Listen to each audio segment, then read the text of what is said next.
एक का सिक्का महत्वपूर्ण है कि 5 का सिक्का? अच्छा छोड़ो, चांदी महत्वपूर्ण है कि सोना है? अगर आपको 2 किलो चांदी दे दिया जाए और वहीं 2 किलो सोना भी रखा हो, आपसे बोला जाए बहन जी आप चांदी लेंगे कि सोना, जो इच्छा है ले जाइए, अब क्या लेंगे? हाँ, बड़े चतुर आदमी हो भाई। सोना लेंगे, चांदी को छोड़ देंगे। क्यों छोड़ देंगे? क्योंकि चांदी सोने के बराबर मूल्यवान नहीं है। आप इसी तरीके से हो, जब आप प्रभु के पास आते हो मूल्यवान नहीं होते, लेकिन जब आप जीना शुरू करते हो, आप चलना शुरू करते हो, आप मूल्यवान बनते हो। और जैसे जैसे आप मूल्यवान बनोगे, आप किसके चहेते बनते जाओगे? हाँ, आप चहेते बनोगे कि नहीं? वो आपको कभी छोड़ेगा? लेकिन अब जब चर्च से होके घर गया, पत्नी से बोला एक गिलास दारू लेके आ। आज मैं चर्च गया था, थक गया हूं, पैरों में थोड़ा थकान है। तो प्रभु बोलेगा तू लोहे के बराबर भी नहीं है, तो क्या करेगा? वो आपकी ओर ख्याल करेगा? करेगा, देर में करेगा। लेकिन जिसने आज वचन ग्रहण किया और वो वचन के अनुसार जीना शुरू किया, उसी दिन से वो बहुमूल्य बनने की लाइन में आ गया। सही है, बहुमूल्य बनने की लाइन में आ गया। और पता लगा अगला आदमी भी लाइन में नहीं है, अभी वो बीड़ी कर रहा है, वो लाइन में है। अभी सब खत्म होने के बाद ही उसका नंबर लगेगा कि नहीं? तो ऐसा आप नहीं करना। आप प्रभु के सामने जितना बहुमूल्य बनोगे, उतना ही जल्दी नंबर आपका लगेगा यीशु के नाम में। वो सब पर तरस खाना चाहता है, वो सब पर दया करना चाहता है, पर वो ये चीज देखता है कौन मेरा चहेता है, कौन मुझे चाहता है। आमीन। कौन मुझे चाहता, मुझसे कौन प्रेम करता है, मुझे कौन लेकर जीता है, मुझे कौन लेकर चलता है। जब वो अपने खेत पे जाता है तो मुझे लेके जाता है कि नहीं? जब वो अपने ड्यूटी पे जाता है, मुझसे प्रार्थना करके मुझसे बोल कर जाता है कि नहीं? जब वो ड्यूटी से वापस आता है, मुझसे बोल कर घर वापस आता है कि नहीं? ऐसे जन को परमेश्वर अपने हाथों में लेके चलता है। हालेलुया, बोल यीशु मसीह की। बातों को समझ पा रहे हैं? एक दिन बीता, वो लोग चलते रहे। 2 दिन बीता, वो लोग चलते रहे। 3 दिन बीता, वो लोग चलते रहे, रुके नहीं। और प्रभु ने कहा आज मुझे इस भीड़ पर क्या आता है। ठीक वैसे आपके ऊपर तरस आने वाला यीशु मसीह का, वो आपके लिए क्षण भर में कर सकता है। आमीन बोलिए। आपको और हमें क्या करना है? उसके पीछे कैसे चलना है? मन फिरा करके, मन फिरा करके चलो। पॉलिश लगाएगा यीशु मसीह आपके जीवन में, पॉलिश मारकर आपको चमका देगा यीशु मसीह के नाम में। आपके ऊपर धूल और मिट्टी और जंग नहीं लगने देगा, क्योंकि आप उसके चहेते बनने जा रहे हो। हालेलुया। हाथ उठाकर आप किसके चहेते बनोगे?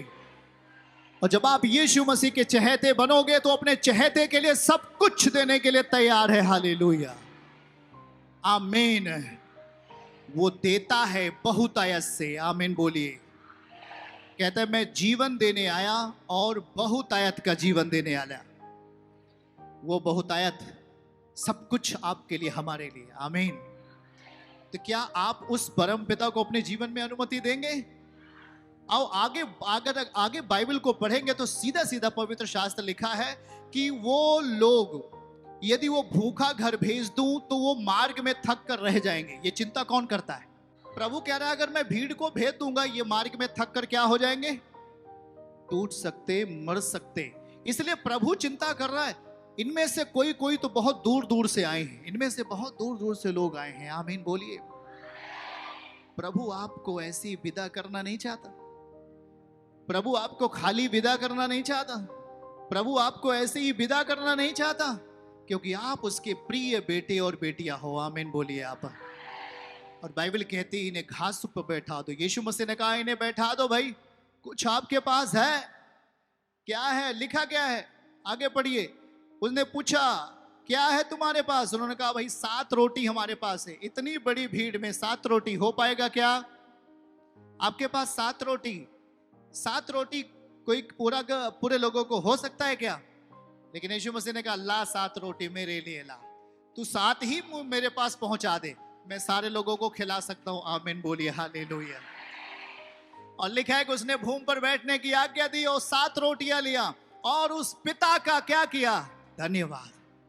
आपको भी धन्यवाद है। थोड़ा मिले बहुत मिले, हर बातों में किसको धन्यवाद देना है? जितनी बार आप धन्यवाद देंगे उतनी बार आप आशीषों के लिए चले जाएंगे यीशु के नाम में। जितनी बार आप उसको धन्यवाद देते हैं उतनी बार आपकी बीमारियां आप में से टूट जाती हैं यीशु मसीह के नाम में। जितनी बार आप उसको धन्यवाद देंगे उतनी बार आपकी प्रोसेस, काम करने की प्रोसेस, सारी चीजें जो रुकी हुई हैं वो आसान होने लगती हैं यीशु मसीह के नाम में। 7 रोटी 7,000 खाने वाले, हो पाएगा क्या? नहीं हो पाएगा करके लोग सोच रहे थे, लेकिन यीशु मसीह के हाथ में वो रोटी भीड़ में से कोई एक शख्स ने दे दिया। हाँ 7 रोटी है, देना है, कहीं लिखा है किसी भीड़ में से छोटे बच्चे ने लाकर रोटी दे दिया। जब रोटी दे दिया, उस 7 रोटी 5 रोटी, लिखा है कि यीशु मसीह ने क्या किया? उस रोटी को लेकर रोया नहीं। अभी एक ही मकान बना। ऐसा कुछ लोग रोते, अभी केवल हाथ चंगा हुआ, पैर ठीक नहीं हुआ प्रभु। नो, रोना बंद करो। समस्या हो सकता है बड़ी है, लेकिन यीशु मसीह से बड़ी नहीं है। आपके प्रभु से कुछ चीज भी बड़ा नहीं। स्वर्ग उसका सिंहासन है और पृथ्वी उसकी पांव तले की चौकी है। बताओ कौन चीज हो सकता है उससे बड़ा? कोई चीज है उससे बड़ा? अब सर्वशक्तिमान के हाथ में विश्वास, सर्वशक्तिमान के हाथ में 7 रोटी आया, मतलब आपका विश्वास, आपका फेथ। आपने अपना फेथ को प्रकट किया यीशु के सामने। प्रभु धूप था तब भी मैं तेरे साथ चलता रहा, बीमारी थी तब भी मैं तेरी महिमा करता रहा प्रभु। मेरे पास किराया नहीं था, मैंने किसी दूसरे से मांगकर तेरे सामने लेकर आया। प्रभु मैं हर रीति से तेरे सामने प्रस्तुत होने के लिए तैयार होकर आया हूं। मैं किसी भी कीमत पर मीटिंग नहीं छोड़ती प्रभु। मैं तेरा धन्यवाद करने के लिए हमेशा मैं अपने मन को तैयार रखती हूं प्रभु। हर कीमत पर, हर बेस पर मैं अपने आप को तैयार रखती हूं। प्रभु कहेगा तेरा टाइम आ गया ऊंचा उठने का। तूने जो बोया है अब उसे काटने का समय आ गया।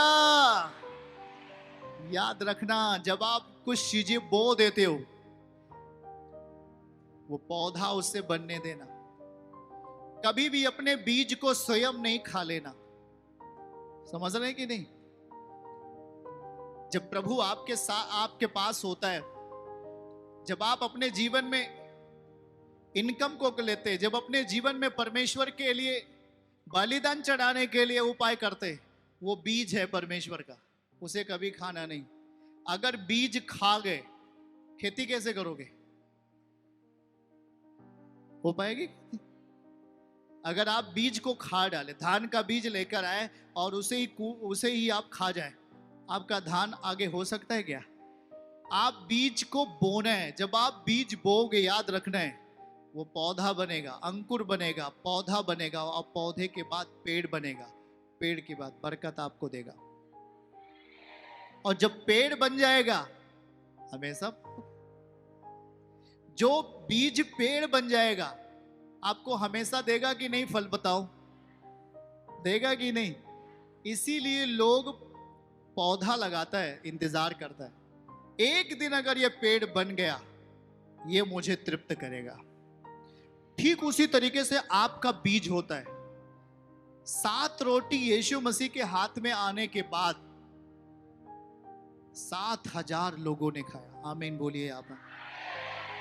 और लिखा है प्रभु ने उनकी चिंताओं को दूर किया, उनके रोगों को दूर किया, और बाइबल कहते हैं उन्हें तृप्त किया। आमीन बोलो हालेलुया। तृप्त करने का मतलब होता है कि यीशु मसीह ने, आपने जो आपको प्रभु ने दिया, आपने उसे खाया और उसमें से बच भी गया। ये होता है तृप्त होना।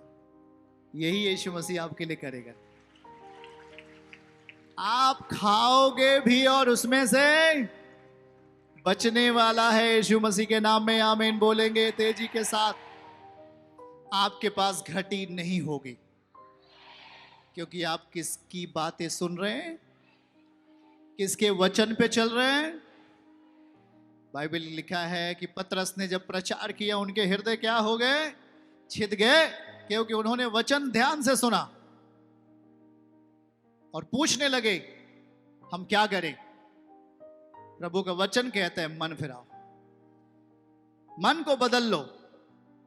बुरे स्थानों पर परमेश्वर कुछ नहीं देगा, ना तो आप कुछ भी लेना चाहेंगे। क्या आप थाली गंदी है उसमें खाना खा सकते हैं? तब आप कैसे परमेश्वर से बरकत लेना चाहते हैं? क्या आप अपने पात्र को, अपनी थाली को सफा कर रखना चाहते हैं कि नहीं? इसलिए याद रहे, उसका वचन आपकी जिंदगी का प्रथम प्राथमिकता होना चाहिए। अपनी जिंदगी को पवित्रताई में लेके जाने के लिए तैयार रहो। अपने शब्दों को, अपने जीवन के हर पल को प्रभु के साथ जीने के लिए तैयार रहो। आमीन। यीशु मसीह कल, आज और युगानुयुग एक सा है। आमीन बोलिए। यीशु मसीह था, है और रहेगा। आमीन बोलिए। वो आपको बरकत देने के लिए आया। उसे आने की क्या जरूरत थी शरीर में? परमेश्वर शरीर में आ गया आपके लिए। आखिर क्यों आ गया?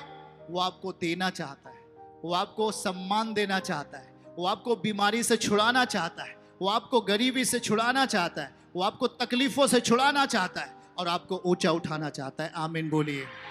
चर्च की सभी प्रार्थनाओं को और परमेश्वर के दास के द्वारा टीचिंग सुनने के लिए और अपडेट्स को जानने के लिए हमारे इस चैनल को सब्सक्राइब करें और साथ में बेल आइकन को जरूर दबाएं, ताकि जब भी लाइव प्रार्थना हो तो सबसे पहले आप देख सकें।